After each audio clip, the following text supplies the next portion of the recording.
दोस्तों एचएएल के जो सीएमडी है आर माधवन जी, उन्होंने लास्ट ईयर एक मीडिया इंटरव्यू के दौरान ये बात कही थी कि एचएएल इस समय पूरी तरह से कैपेबल है एक मल्टी रोल ट्रांसपोर्ट एयरक्राफ्ट बनाने के लिए, जो कि हमारी सेनाओं के लिए बहुत महत्वपूर्ण चीज साबित होगी, जिससे न केवल ट्रांसपोर्टिंग की जा सकती है बल्कि हमारे पर्सनल्स को भी एक जगह से दूसरी जगह तक ड्रॉप किया जा सकता है या फिर पिक किया जा सकता है। तो कहने का मतलब इस तरह की कैपेबिलिटीज के बारे में एचएएल ने लास्ट ईयर ही हमें बताया था। लेकिन अगर करंटली बात की जाए तो एचएएल थोड़ा सा ज्यादा कॉन्फिडेंट हो चुका है, और वो कॉन्फिडेंट आया है भारत के एरो इंजन डील को लेकर।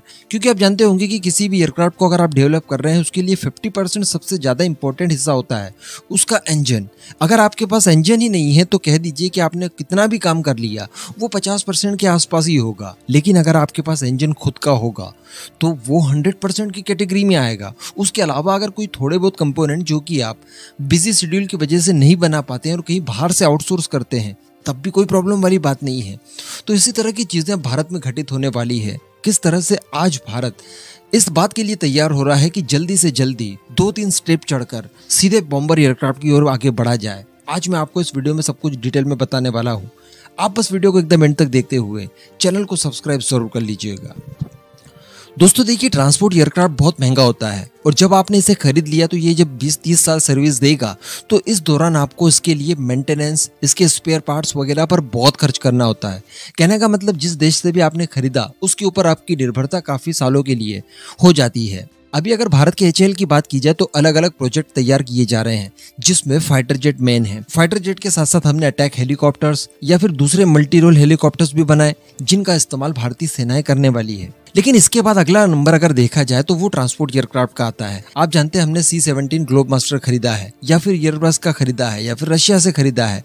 तो इस तरह की जो ट्रांसपोर्ट एयरक्राफ्ट होते हैं, इनकी कीमतें तो बहुत ज्यादा होती है, साथ ही इनका मेंटेनेंस भी बड़ा जबरदस्त होता है। तो अगर इस क्षेत्र में भी आप आत्मनिर्भर होना चाहें तो ये आपके पास सुनहरा अवसर है। आप जानते हैं कि इस समय भारत ने फ्रांस के सफरान के साथ इंजन के लिए डील की है, जो कि 110 किलो न्यूटन से लेकर 120 किलो न्यूटन थ्रस्ट आपको देगा। कहने का मतलब आपको एयरक्राफ्ट बनाने के लिए जो सबसे ज्यादा जरूरी चीज होती है, यानी इंजन, वो आपके पास मौजूद हो जाएगा। आने वाले 5 से 7 सालों में आपका खुद का स्वदेशी जेट इंजन होगा, जिससे आप जब चाहें तब जिस एयरक्राफ्ट में चाहें आप इस्तेमाल कर सकते हैं, जितना चाहे उतना अपग्रेड कर सकते हैं।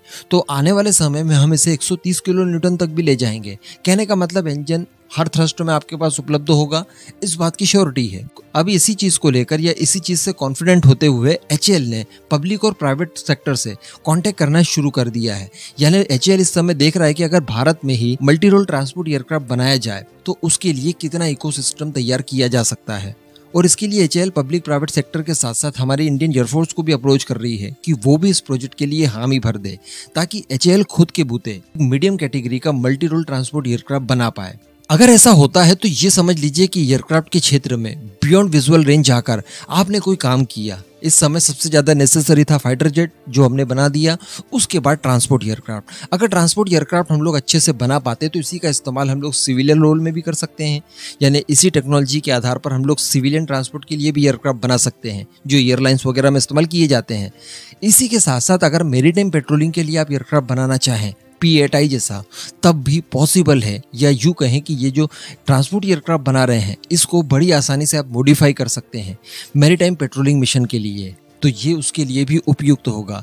लेकिन अगर बात की जाए बॉम्बर एयरक्राफ्ट की, तब भी आप इस तरह के एयरक्राफ्ट को बॉम्बर में कन्वर्ट कर सकते हैं। या यूं कहें कि अगर आपने एक बॉम्बर बना लिया तो वो आपके लिए मल्टीपर्पस होगा। उस बॉम्बर से आप एंटी बैलिस्टिक मिसाइल लॉन्च कर सकते हैं, सैटेलाइट लॉन्च कर सकते हैं, आप अपने एस्ट्रोनॉट्स को जीरो ग्रेविटी की ट्रेनिंग करवा सकते हैं। इसी के साथ साथ एक बॉम्बर एयरक्राफ्ट को ही आप ट्रांसपोर्ट एयरक्राफ्ट के तौर पर भी इस्तेमाल कर सकते हैं। मेरीटाइम पेट्रोलिंग अगर आपको करवानी है, तब भी आप उसमें सारे इंटीग्रेशन करके टाइम पेट्रोलिंग के काम में भी ले सकते हैं। तो जितनी भी चीज़ें या जितनी भी रिक्वायरमेंट्स आपको है एयरक्राफ्ट से संबंधित, वो सारी चीज़ें आप एक बॉम्बर एयरक्राफ्ट से कर सकते हैं। बस शर्तें आपको चाहिए उसको बनाने का एक्सपीरियंस, और साथ ही उसमें लगने वाले कंपोनेंट्स की उपलब्धता, वो भी अपने स्वदेशी लेवल पर। तो अब ये सारी चीज़ें एचएएल के पास उपलब्ध है। बहुत ही जल्द हमारे पास खुद का जेट इंजन होगा, हमारे पास एक्सपीरियंस है, हमने कई अलग अलग फाइटर जेट बनाए हैं। अगर इस बार एचएएल ट्रांसपोर्ट एयरक्राफ्ट बनाने में कामयाब होता है तो आने वाले समय में लिख लीजिए कि बॉम्बर एयरक्राफ्ट तक पहुंचना भारत के लिए अब सपना नहीं रह जाएगा। और आपको मैं बता दूं कि ये जो ट्रांसपोर्ट एयरक्राफ्ट वाली बात की जा रही है, इसके लिए इंडियन गवर्नमेंट भी काफी इंटरेस्टेड है। तो अगर सारी चीजें एकदम सही तरीके से चलती है, सारी व्यवस्थाएं हो जाती है, तो बहुत जल्द HAL ट्रांसपोर्ट एयरक्राफ्ट के लिए प्रोजेक्ट शुरू कर देगा। अगर थोड़ा बहुत हमें बीच में टेक्निकल सपोर्ट चाहिए भी होगा, तो उसके लिए हमारे पास कई सारे फॉरेन पार्टनर्स हैं। एयरबस है, डसॉल्ट एविएशन है और अलग अलग कई देशों की कई सारी कंपनीज भारत को टेक्निकल सपोर्ट दे सकती है अगर ज़रूरत पड़ती है तो। खैर, जो कुछ भी होगा वो भारत के लिए अच्छा ही होगा। मेरे हिसाब से इस क्षेत्र में भारत ने अब कदम आगे बढ़ा देने चाहिए। इस पूरे मुद्दे पर आपका जो भी मानना हो नीचे कमेंट करके ज़रूर बताइएगा।